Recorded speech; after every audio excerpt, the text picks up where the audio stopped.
Добре, снимаме заслонът на Бъндарица, в който сме спали неведнъж. Малко е изгорял.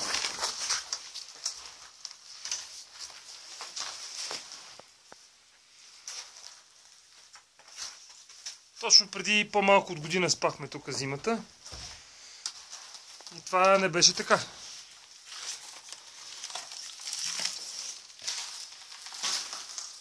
Мизерия. И това най-вероятно е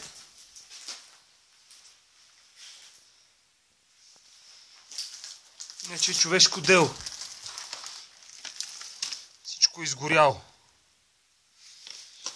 Не знам какво заслужава българския турист. Просто акъла не ми го побира. Всичко е фира. И пода е фира.